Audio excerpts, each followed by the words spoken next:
Good afternoon, everyone, and welcome to today's webinar about the changes ahead next year for trade between the UK and EU, brought to you by the Institute of Export and International Trade. My name is William Barnes-Graham, the Executive Editor at the Institute, and I will be your host for today. And I'm delighted to be bringing you this webinar hot on the heels of the Institute's recent white paper titled BTOM and Beyond in reference to the Border Target Operating Model. And I've posted a link to that report in the chat. This report gave an overview of the 20 or so changes to trade and customs rules and processes that are due to come in over the next 12 to 18 months, including the Border Target Operating Model, the Customs Declaration Service for exporters, new rules and reforms in the EU, and so much more. We'll today be giving an introductory overview of these changes. But on the next slide, it is my delight to start introducing you to our fantastic expert speakers. So if we can have the next slide, please. And the two speakers today will be guiding you through all the new rules, systems, and procedures. And indeed, it's great to be welcoming two of our most trusted regulars on the programme. There's the man, the legend, that is Kevin Shakespeare, of course, the Institute's Director of Strategic Projects and International Development, who'll be giving an introduction as to why 2024 is such a significant year for UK-EU trade. And then there's the incredible Anna Doherty, a Senior Customs and Trade Specialist at the Institute, who will be doing a whistle-stop tour of the changes that are due to be coming in. Both Anna and Kevin are among the UK's best trade customs and experts, at least in my humble opinion, and will be familiar to many of you who have attended our webinars this year. However, on the next slide, you will see, before I hand over to Kevin and Anna, we're going to run a quick poll to find out a little bit more about you, our audience. So this one is a statement. The statement is, I'm aware of the raft of new UK-EU trade rules coming into force in 2024 and what they mean to me. And we're asking you to say if you strongly agree, disagree, or strongly disagree with that statement. While you're answering that poll, as ever, some quick housekeeping notes from me. Firstly, you can contact me with any comments or questions using the question panel on the control window, which is usually to the right-hand side of your screen. We hope to get to a number of your questions today, but please note we cannot guarantee we will get to every question in the allocated time. As such, I will be prioritizing questions that have relevance to the wide audience, and I won't be going into company or sector-specific queries as such.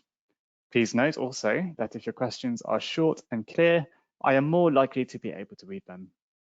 Finally, you will receive a recording of the webinar with a copy of the slides in a follow-up email we will be sending to you in the coming days. But thank you everyone for answering the poll so far. I'll give you 3 more seconds. 3, 2, 1, and let's see the results. So this is quite striking. So 54% of you disagree, 9% of you strongly disagree with this statement. So well over 2/3 of you are not aware of the changes which are coming into force over the next 12 to 18 months. About 37% of you agree with that statement or strongly agree with it. Really quite striking, actually. So Kevin, if I can bring you in at this point, is that slightly alarming to you? Or is that about what you're expecting? Well, first of all, good afternoon, everybody, and or good morning or good evening, depending which part of the world you're in. It is quite interesting. I think, as we're going to go through today, there are a high number of changes taking place in the UK and EU, and some of those driven by global activity as well. So I think it's there's a nice balance of answers there, because different rules will affect impact businesses in different ways. So I say it's a nice balance. Probably, to be fair, I was expecting a balance of about 50-50. So it's not too far off. And thank you again, everybody, for completing the poll. Thank you, Kevin. And indeed, the poll does show the importance of webinars like this one today. So thank you, everyone, for responding and responding honestly as well. But it's without any further ado, it's my delight to hand over to Kevin to set the scene on the next slide, on this side, by explaining why 2024 is such a significant year. So over to you, Kevin.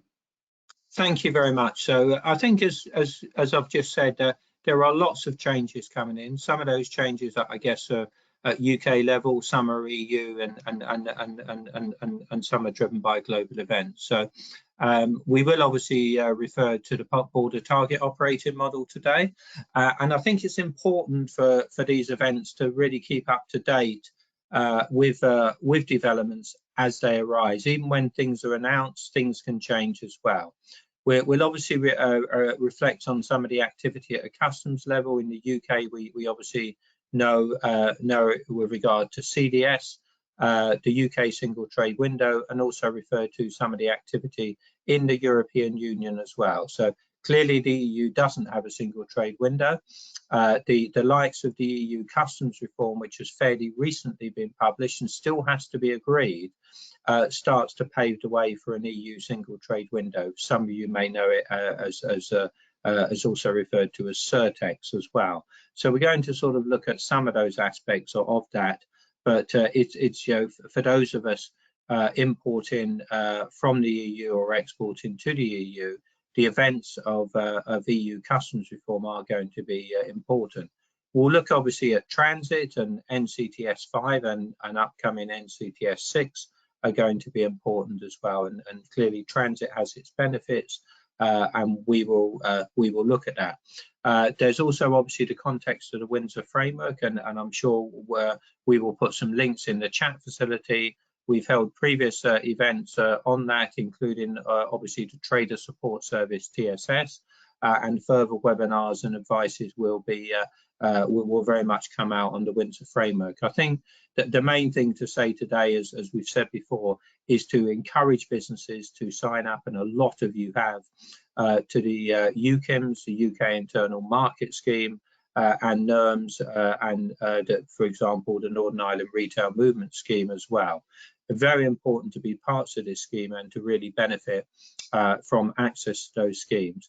And if, for example, you are a GB supplier or a Northern Ireland buyer, it's important that you very much engage in the whole process to ensure that trade keeps moving, but trade keeps moving in the most effective way between Great Britain and Northern Ireland.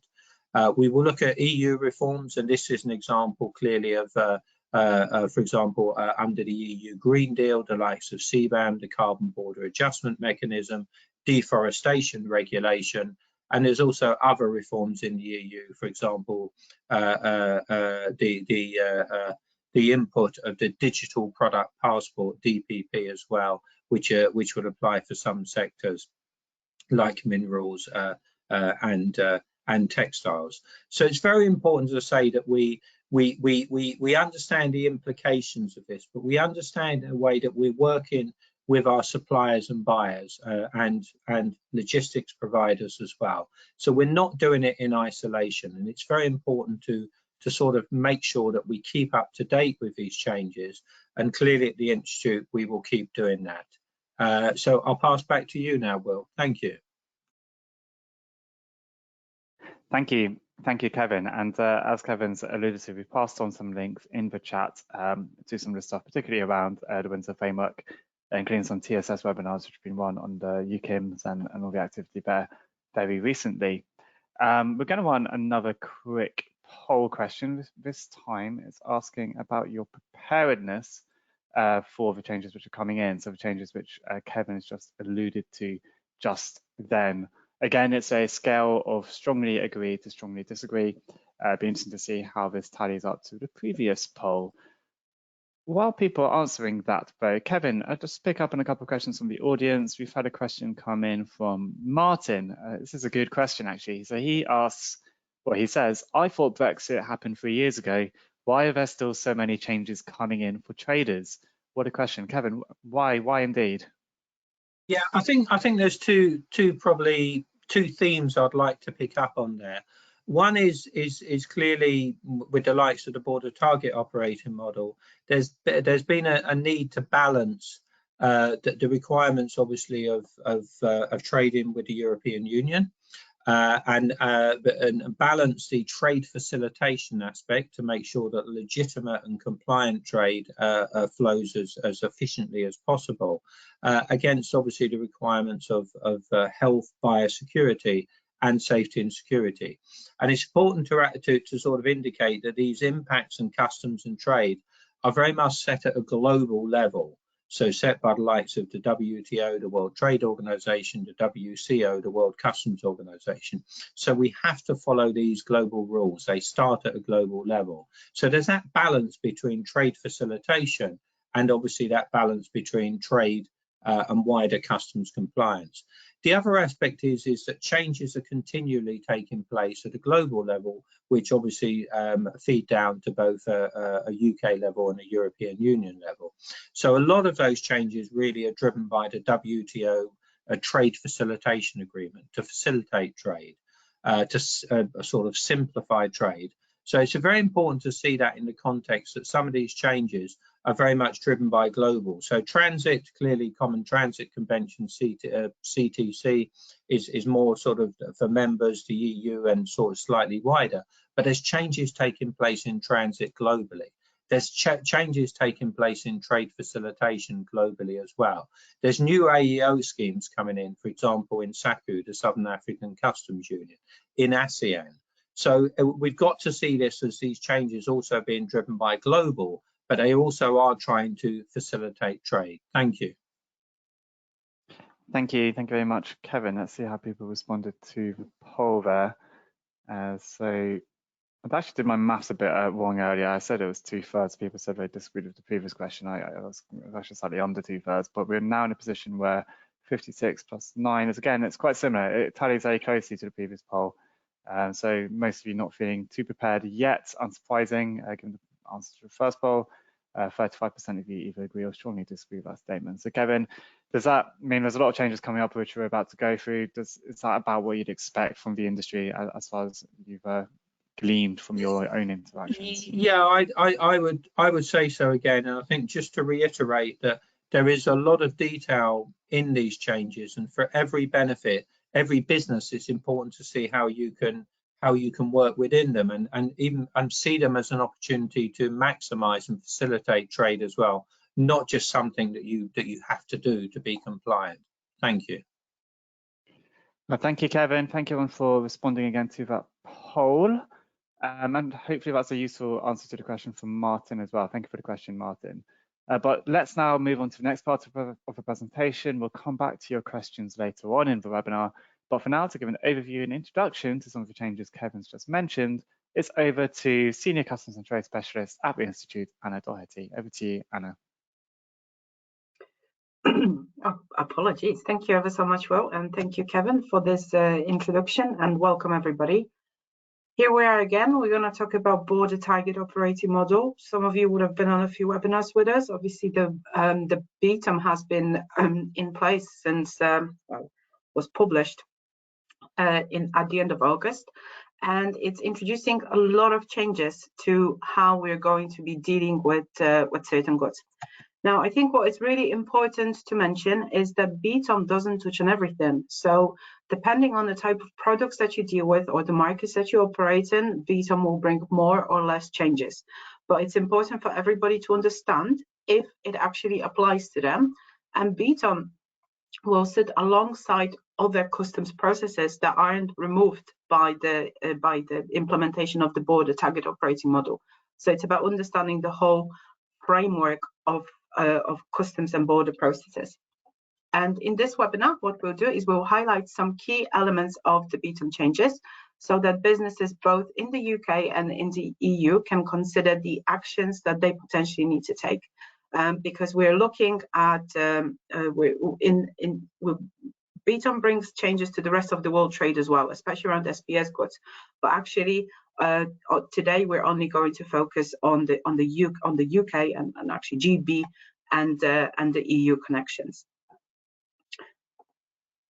So we're first going to look at the timeline changes, because the border target operating model has 3 key milestones, and they come in 3 separate phases.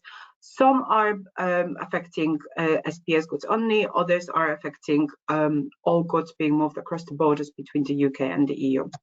And the first significant change comes on the 31st of January 2024. Now that is exactly 8 weeks away from today. So that is coming soon. And with the Christmas in between, there's probably less time than we actually realize.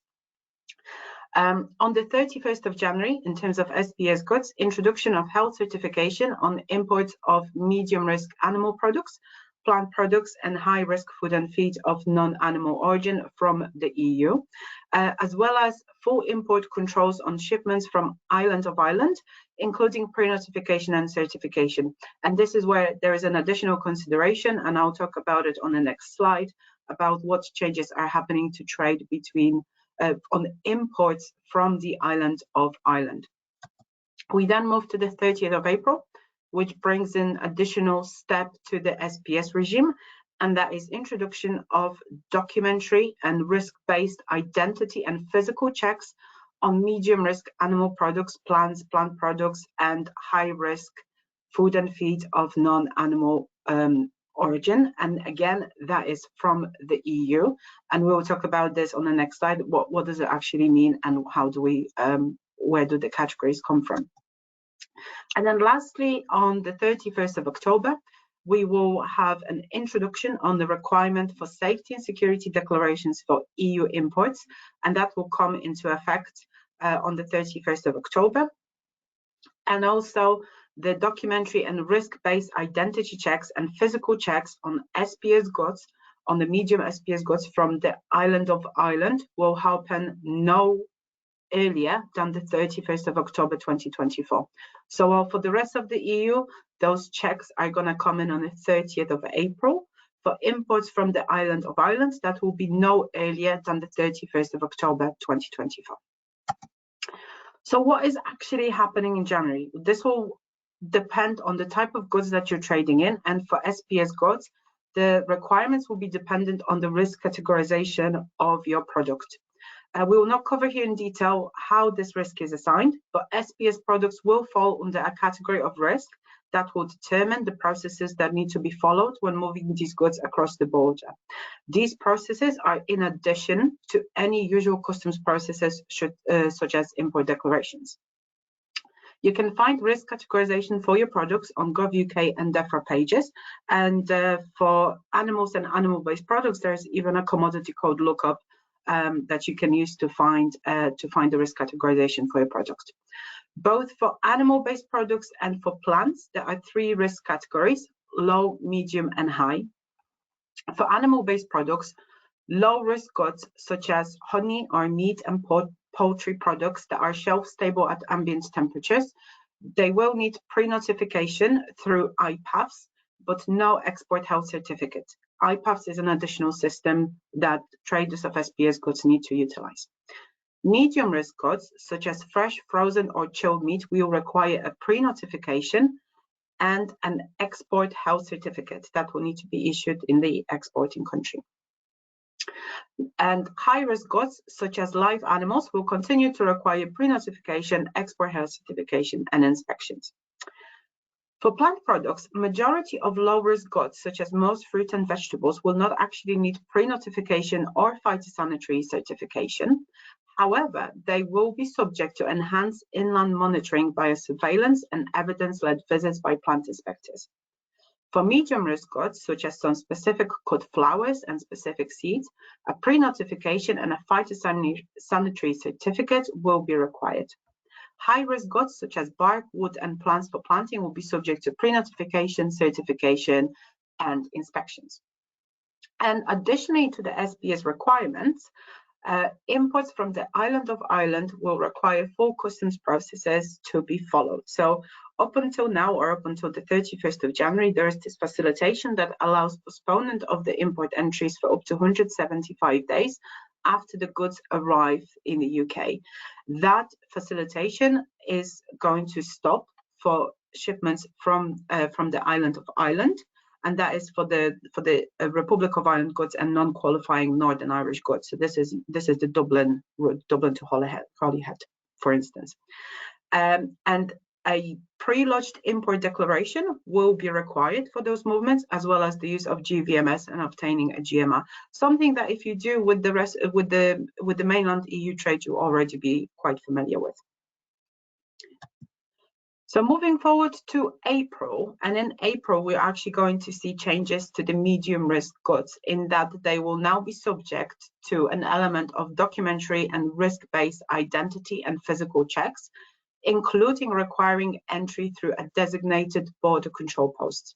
And this is also an area where there's currently piloted trusted trader schemes for SPS users that would allow them access to certain facilitations and the simplifications, such as moving controls away from the border. That is most beneficial, and actually that is only applicable to the medium risk goods, because low risk goods, they don't really need that much, only a pre-notification or for plans not just surveillance post entry. High risk goods will always be subject to pre-notification, certification, and checks. So that middle ground, the medium goods, that's where the benefit of the trusted trader schemes, and they're currently being piloted and will be piloted throughout January and potentially implemented from throughout the year to benefit those traders dealing in medium risk goods. And on 31st of October, this is where we haven't got any SPS changes, but we have a change to safety and security declarations. So entry summary declarations that are, at the moment, they're required on the rest of the world goods. These are the declarations that are additional to your customs declaration that deal with the safety and security element. But there's currently a waiver in place that allows imports into Great Britain from the EU and other countries where the waiver applies, such as Norway, Liechtenstein, Switzerland, and Monaco, amongst a few others, where there is actually a waiver in place, meaning that ENS declarations are voluntary at this point. But from the 31st of October, they will become mandatory unless there's any other waivers for specific goods. So for majority of the importers of goods from the EU, they will now need to consider safety and security declarations as well as any customs requirements. So this is as much as we'll cover on BTOM today, really, and the timelines that it introduces. As you can see, these are three major milestones that you need to consider, both from the UK importer point of view and any EU exporter, because obviously this, for every export there is an import and there is responsibilities on both sides.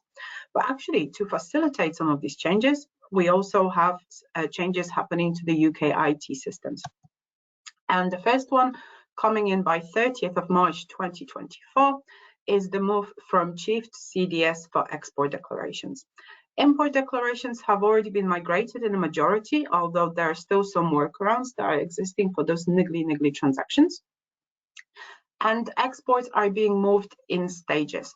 So some of the high volume exporting declarants, where the export declarations are for shipments moving via the GVMS locations, you'll find that a lot of them are actually already using CDS for export.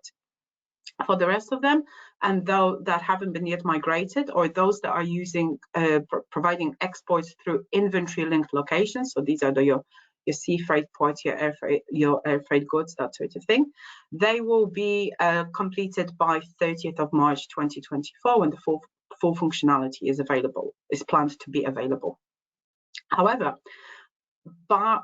on the 31st of January 2024, an ability to use 99L waiver code for import declarations is being removed.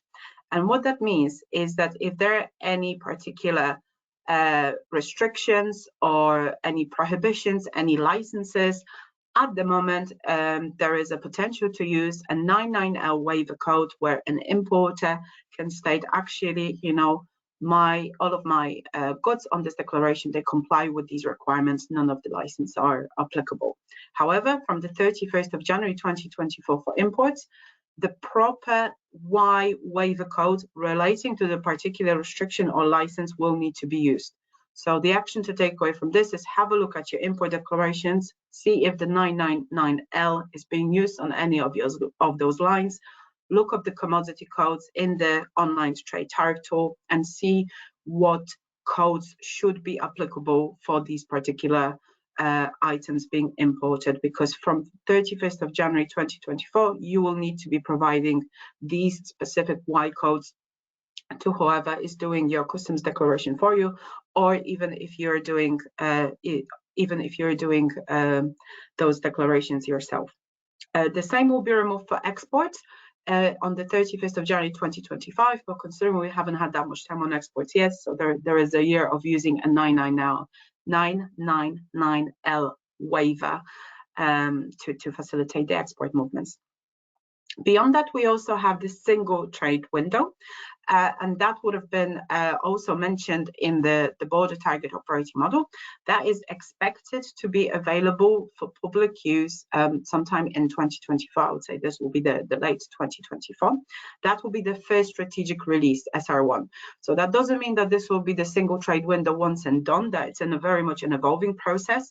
That will be released in stages, and the first strategic release is looking to facilitate import safety and security declarations and pre-lodged import declarations. What I would suggest for those of you that are interested in a single trade window, if you want to test it, if you want to help shape it, there is an email that we've shown here on the slides. Please do reach out to that team, because the wider the selection of testers, the better ability there will be for development and for capturing all of the potential users of the single trade window. So I would very much encourage you to get involved there. Moving on to systems that are not necessarily just a UK requirement, but actually stemming from a wider framework. Kevin has already touched on transit. Transit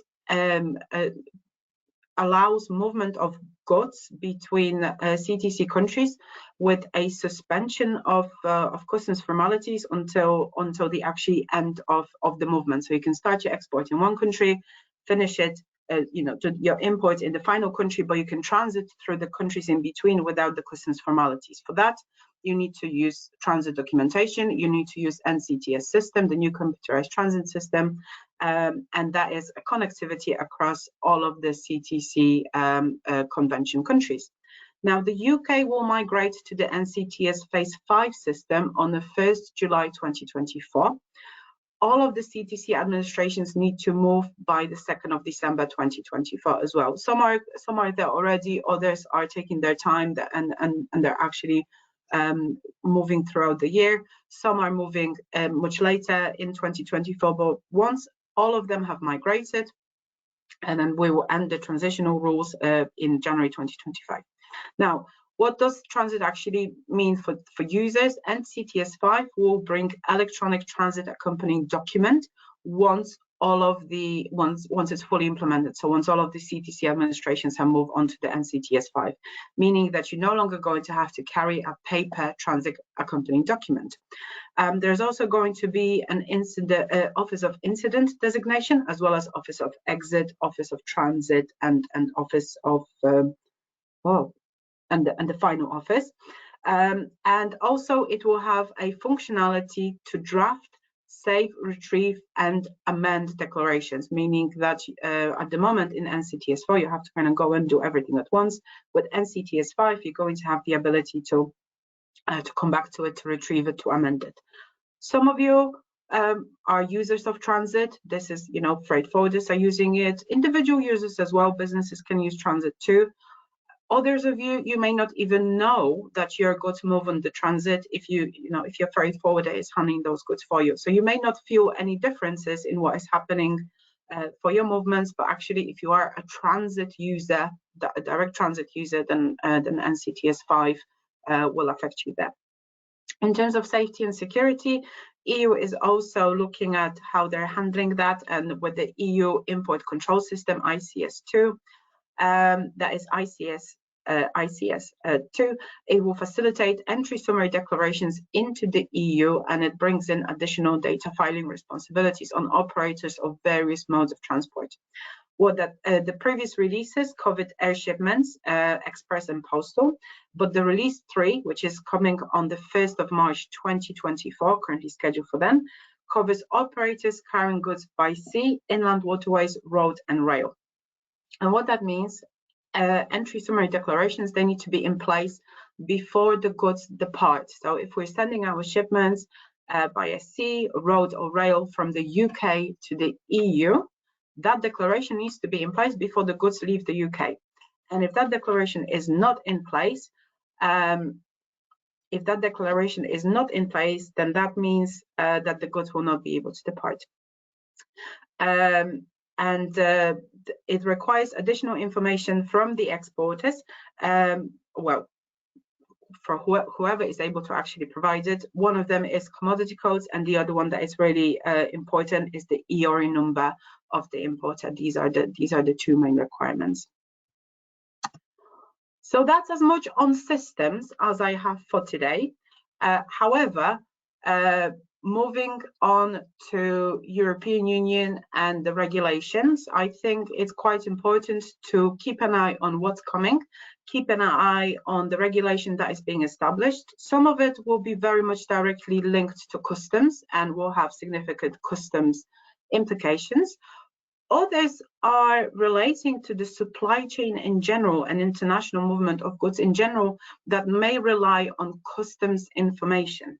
And one of these regulations is CBAM, the Carbon Border Adjustment Mechanism, which has entered into its transitional phase on 1st of October 2023.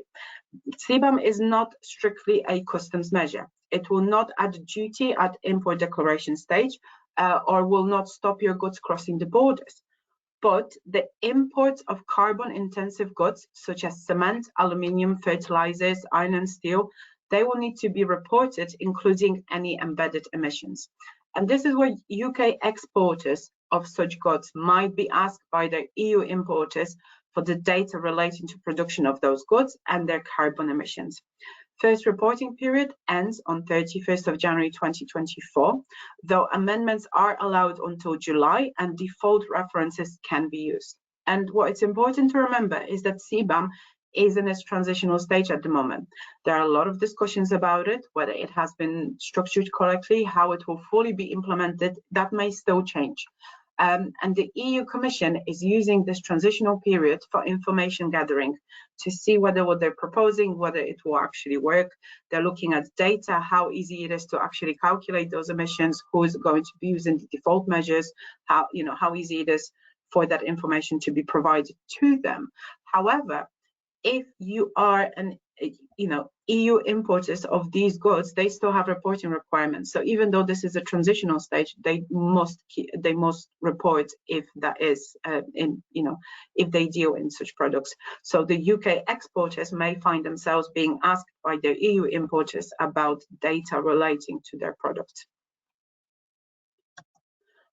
Next regulation to consider in 2024 is the EU deforestation regulation that is looking to promote increased traceability and visibility of the supply chain and will need a due diligence statement from those placing the product on the EU market. The Commission will classify exporting countries into low standard or high risk of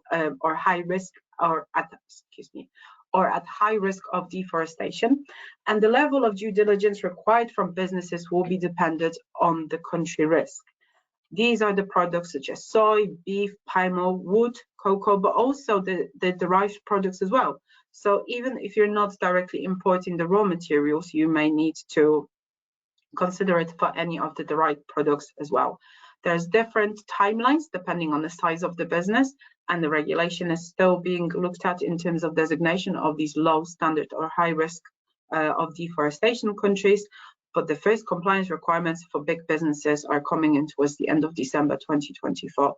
So if you are dealing in these products, this is an area where you need to keep an eye out, and you need to make sure that if this does concern your business, that you stay aware of any of the further requirements. And moving on to sustainable product, the introduction of digital product passport will ensure that data can be captured and shared and is accessible to both the consumers and the regulators. This is coming through as part of the eco-design for sustainable product regulation, and it will cover various industries such as batteries, electronics, and textile value chains. And this new digital product passport that will provide information about the product's environmental sustainability. The information will be easily accessible by scanning a data carrier, and it will include attributes such as the durability and repairability, the recycled content, or the availability of spare parts of the products. So the decisions that consumers and businesses will be making will be more informed. Also, what will also help is the public authorities to better perform any checks that they need to make on any of these type of products, because they will have access to that information through that digital product passport and scanning a code on the product. Staying within the sustainability, there is an element of due diligence that the businesses will need to consider. And that part of that piece of regulation is currently being negotiated. That will have impact on businesses in the EU and trading with the EU as early as 2027. And the I'm just going to spell it out because they suggest using the CCS-DDD, but that's just way too much. So the Corporate Sustainability Due Diligence Directive, or sometimes it is also referred to as the Supply Chain Due Diligence Directive, will apply to EU companies and non-EU companies operating in an EU internal market that meets certain employee and turnover thresholds. Similarly with other regulations mentioned earlier, the impact will be different depending on the size of the business and the presence in the EU and any operational sectors. So some of these regulations that we're mentioning here, some of the listeners on the call, this may never come to you because you're either not the right size or you're not operating in that particular field. But for some of you, you may be subject to actually quite a lot of these. So it's worth keeping updated and making sure that you stay up to date and you look out to the horizon to see what is happening, because elements of due diligence should be part of operating a business anyway. So there are certain actions that businesses can take that are a no regret action. Looking at your supply chain, seeing who you're purchasing your goods from, but also who you're selling them to. It's all about both the supply chain and also the value chain. Where are you providing your goods to? And it's having that visibility. And this visibility is also something that the last regulation also covers. So EU customs reform. We mentioned previously that the EU customs reform, it was proposed first back in May 2023. The proposed text is now being negotiated and the final provisions and legal texts are expected. At the moment, the expectation is second half of 2024, early 2025. Considering that it's due to enter into force in January 2028, as it's currently proposed, that needs to start moving quite quickly. And the EU reform would bring changes to customs processes relating to e-commerce.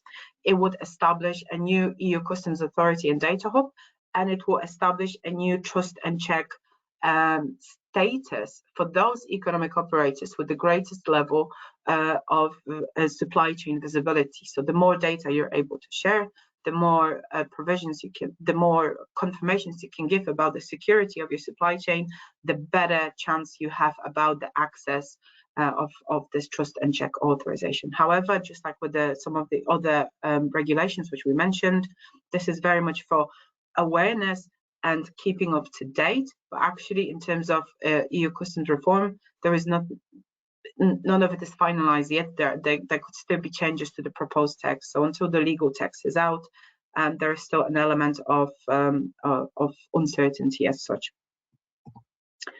And then the last thing we're going to look at, and it's something that we're just talking about the EU proposing lots of regulations and how they're looking to kind of change the landscape a little bit for themselves. We're looking at modernization of customs authorizations in the UK, because it's not just the EU that it's modernizing thing. Beyond the customs system specifically, because obviously we're doing quite a lot there. We have CDS, we're the single trade window development, NCTS 5 as such. The UK is also looking at modernizing some of its approaches, including the customs authorizations. And currently the UK operates 42 trusted trader schemes. And that's outside of any of the DEFRA trusted trader schemes under the BTOM. Trusted trader schemes are authorizations that businesses can obtain to access certain facilitations, such as AEO, customs warehousing, inward processing, outward processing. These are the really obvious ones. But you know, if you want to trade in bananas, you have to get a separate authorization for that one. You have customs supervised exports authorization. You need to be authorized in order to operate transit. Authorized consignee, authorized consignor. So there is a lot of authorizations out there, and many businesses, depending on the type of how they operate, they may find themselves subject to quite a lot of these authorizations. Some of them grouped together, others entirely separate. So the UK is looking at modernizing its approach to customs authorizations, and that was first announced in the 2023 spring budget by bringing these into 5 groups where they share similar commonalities. There will be a new way of applying for them, moving away from paper declarations into more a digital way of applying for it.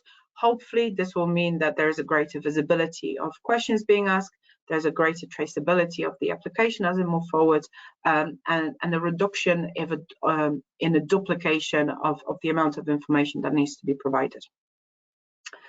And I think that will be it for me. Thank you ever so much. We have a next poll, so I'll pass back over to Will. Terrific stuff. Thank you, Anna, for that whistle-stop tour of upcoming changes. And there's quite a lot of them. So trade really does remain in flux in that regard. And there's a lot for businesses to stay on top of there, and some exciting opportunities as well. But as Anna's just said, we're going to do a quick poll.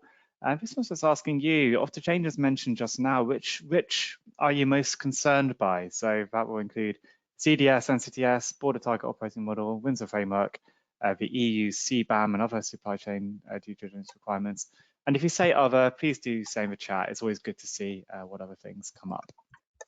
But while people are answering that poll, I try to give Anna a bit of a break and to bring Kevin back into things for the Q&A. So Kevin, we've had a few questions come in, but one from Maya, who asks, of all the changes, and there seem to be quite a few, which of these do you think will have the biggest impact on importers and exporters? So quite similar to the poll question. But yeah, Kevin, over to you. It's a fantastic question, actually, and it's an interesting one. I think I'd like to play the easy card and say they all have a big impact. They may obviously depend on the nature of your business, the sector you're in, the changes, the countries you trade with. But I think we also have to see it that these changes link into each other. The border target operating model has reference to single trade window. It has reference to ecosystem of trust. This concept of digital trade corridors that the Institute is heavily involved with. So I think we have to see it that they all have a significant impact and they're all related. But the most important thing I would say to every business here is make sure that you're compliant, keep your records. We've seen it with the EU Trust and Check, the reference to AEO++. The trusted trader, compliant traders will increasingly see benefits in trade.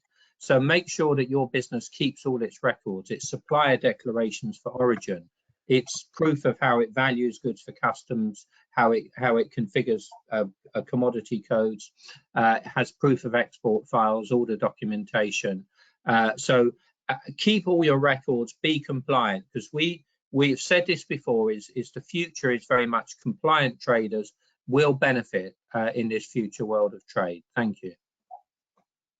Thank you, Kevin, and thank you everyone for answering the poll. It's really, really interesting response. So 44% of you have said it's the EU's carbon border adjustment mechanism or supply chain due diligence requirements, and 22% are saying either CDS NCTS changes or border target operating model, with 10 few saying Windsor Framework.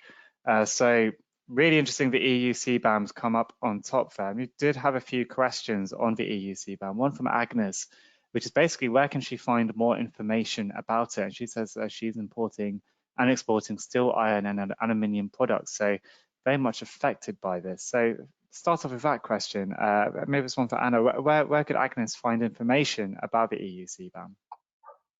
Well, actually, the European Commission has published a lot of information around CBAM. they have Q&As, they have nano learning modules, they have pre-recorded webinars. They're really much the owners of the CBAM. So I would go directly through to the source for that first stop.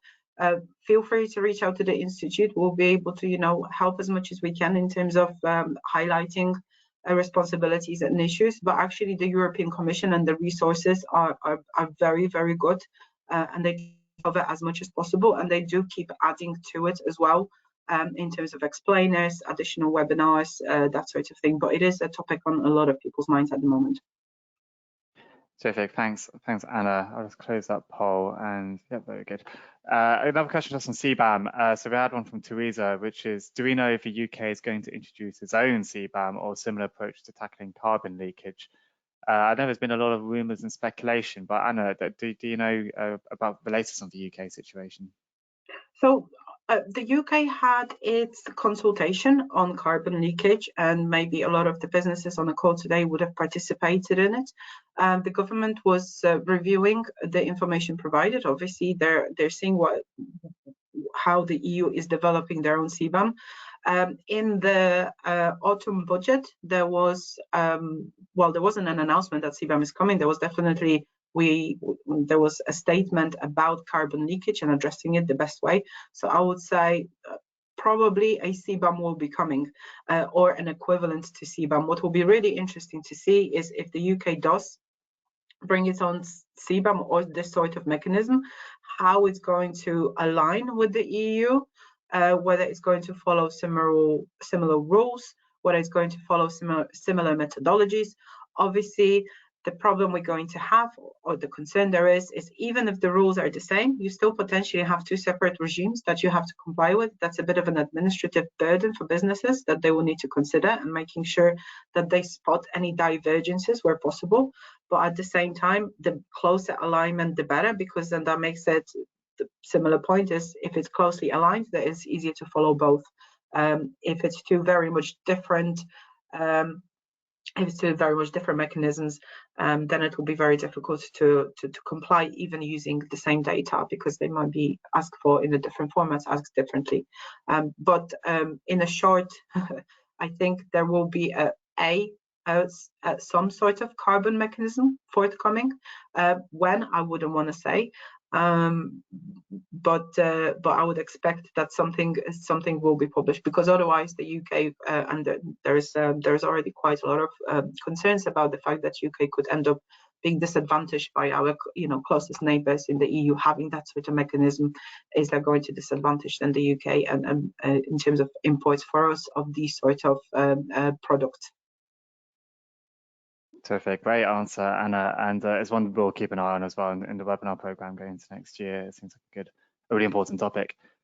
Question from Patricia, something we've not mentioned yet, which is the Developing Countries Trading Scheme. So Patricia has asked, will the changes mentioned today affect DCTS, as it's also known? Kevin, do you want to take that one?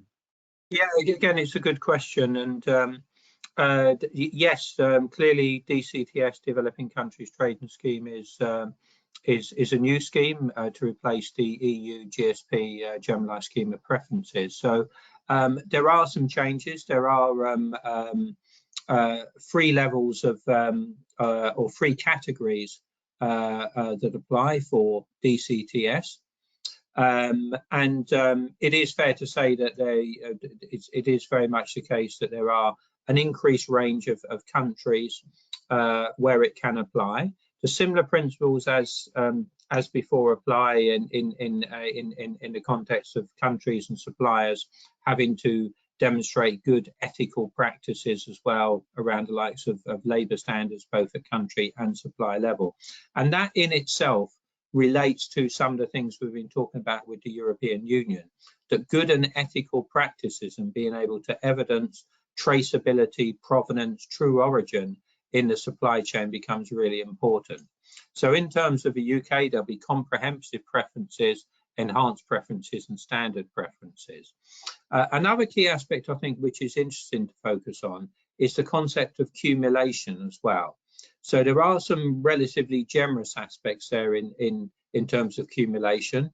So for example, if goods are coming from a DCTS country, and sorry, an example I use quite a lot is Nigeria. And part of the supply chain has come from a country that the UK has a economic partnership trade agreement with. Another example I use is Ghana, for example, that for purposes of accumulation that can be included.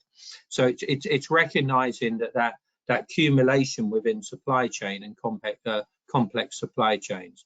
But I also go back to the fact, and it's similar to EU Green Deal, is the way the world is, we have to demonstrate provenance, true origin, supply chain, and certain standards. The US has standards, for example, on labour standards for imports, so which are quite rigid and strong.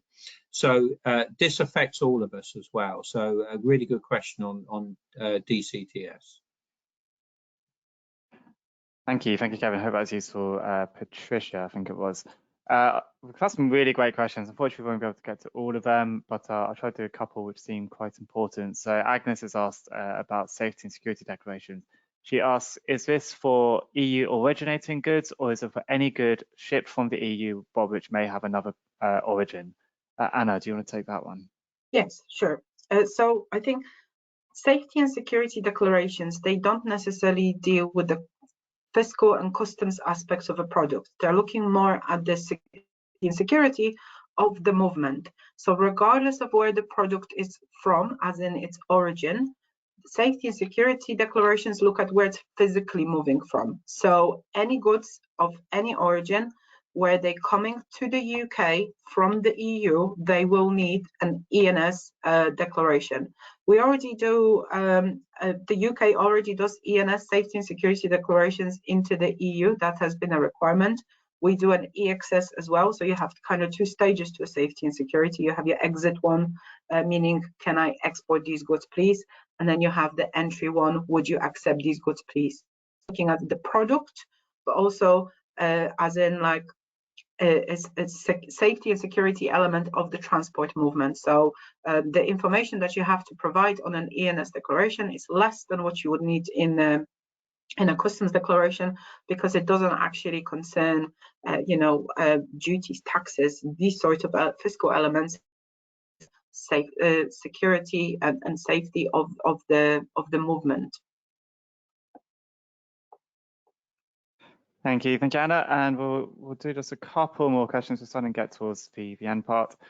So a good question from Gary, who asked, will all these new customs and transit systems, with all these new systems, will we need to update our own software? Anna, do you want to say that one? Well, I think it really depends on how you deal with customs declarations within your organization. If you outsource your customs declaration to a customs intermediary, then they will be the ones dealing with updates to any software, and they will take that in-house, and for you the service shouldn't really change. However, if you have software in-house, so if you're dealing with the customs declaration yourself, and if you're a transit user, then really you need to be speaking to the software provider by this point. I mean, 9 times out of 10 they would have already spoken to you about this to inform you of these changes coming up.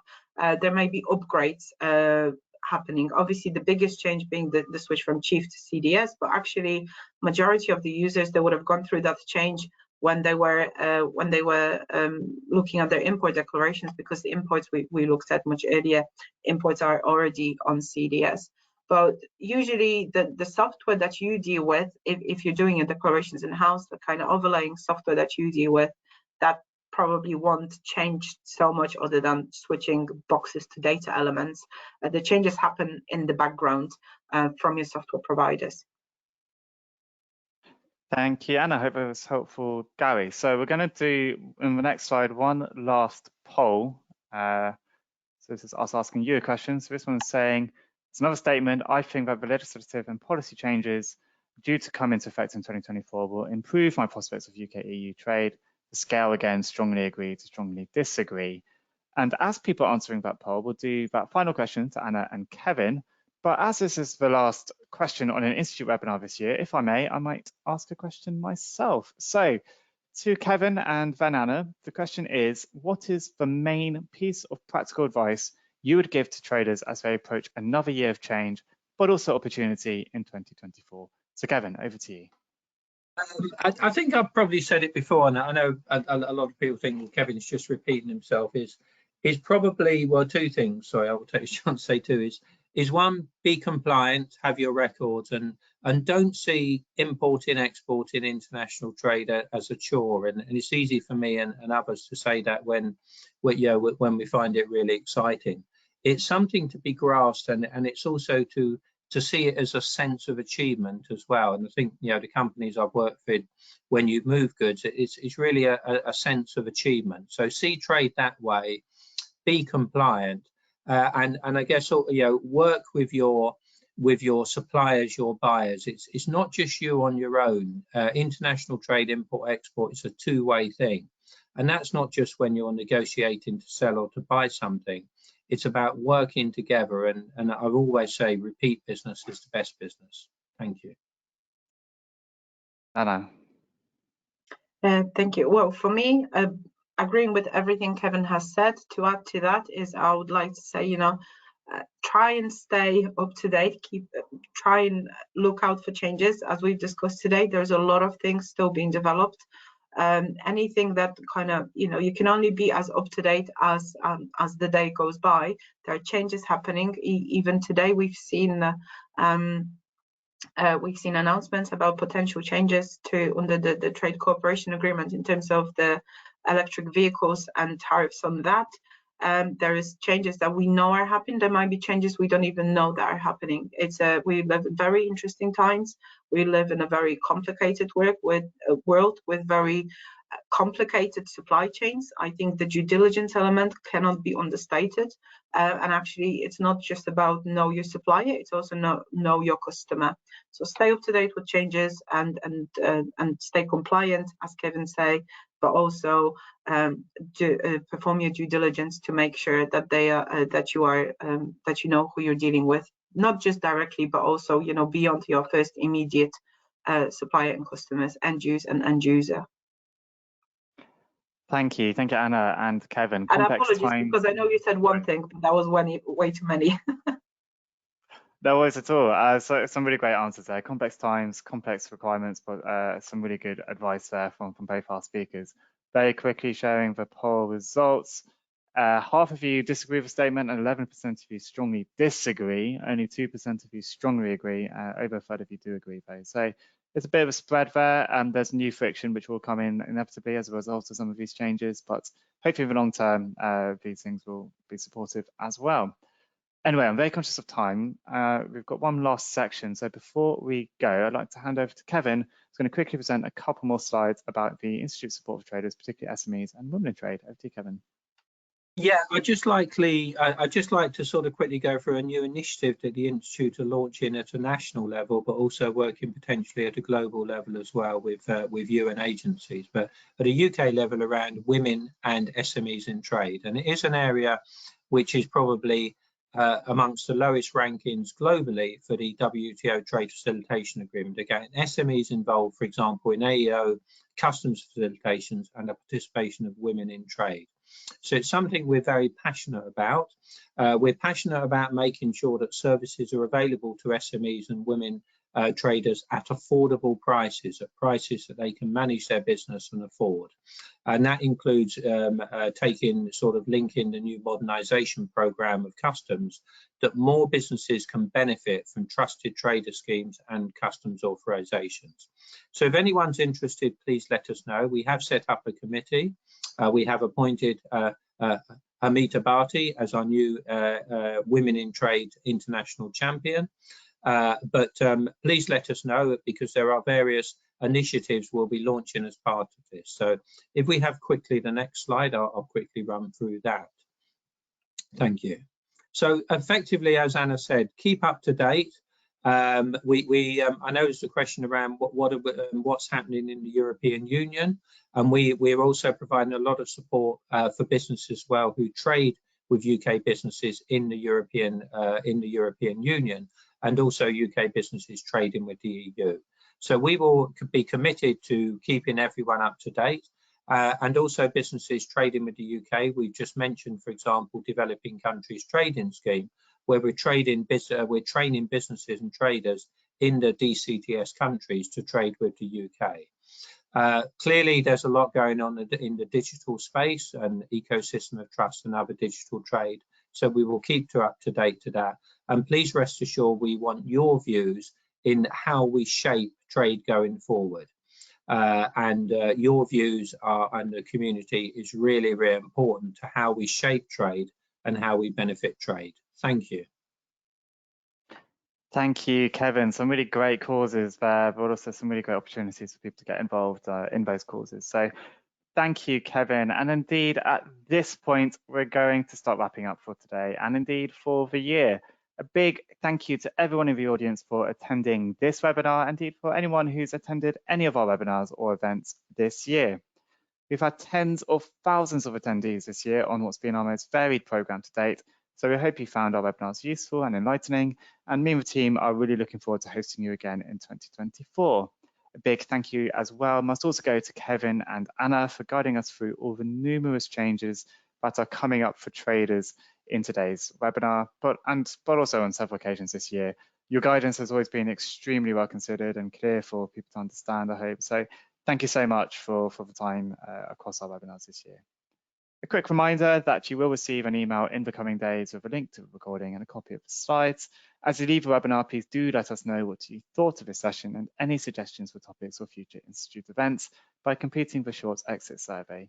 But thank you for joining us today and throughout the year. I hope you have a great Christmas and New Year. Hopefully see you in 2024. But for now, bye-bye.